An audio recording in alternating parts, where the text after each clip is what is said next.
Bon, ça fait longtemps que je ne m'étais pas livré à cet exercice, mais je vous ai trouvé un petit article encore assez étonnant aujourd'hui, qui se trouve dans le magazine Pour vous, Monsieur Auto de 1957.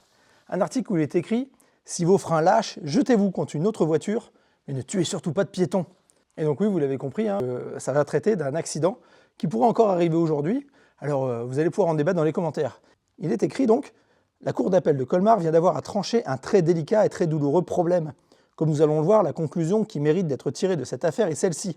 Si brusquement vos freins lâchent, jetez votre voiture contre une autre voiture immobilisée, et vite de préférence, hein, il préfère le préciser, mais en aucun cas n'écraser un piéton. Alors voici les faits. Il y a un peu plus d'un an, un automobiliste, M.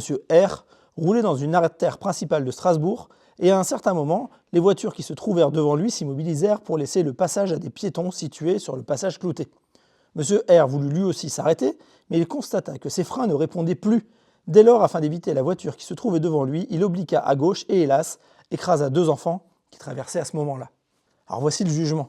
Le tribunal de première instance, saisi de l'affaire, déclara que la défaillance du système de freinage était un fait imprévisible, qu'on ne pouvait demander à M. R de se jeter sur la voiture qui le précédait ou sur les arbres bordant l'avenue, et en conséquence, M. R fut relaxé.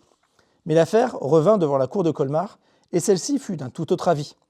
Elle décréta en effet que la conduite d'une voiture exigeait une prudence commune, mais qui plus est des réflexes capables en toutes circonstances de parer aux dangers imprévus pouvant survenir en cours de route.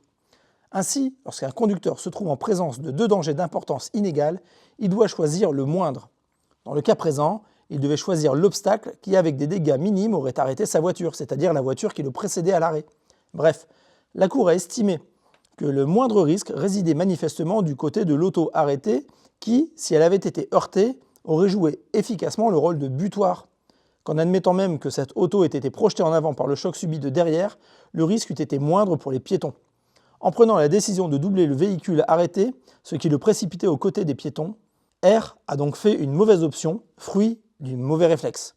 La Cour a cependant admis que le pilote devait bénéficier de circonstances atténuantes en raison du peu de temps dont M. R disposait pour prendre une décision.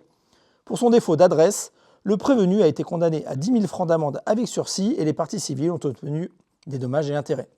Alors vous, est-ce que vous auriez eu le réflexe ou le temps de réflexion pour choisir la bonne solution?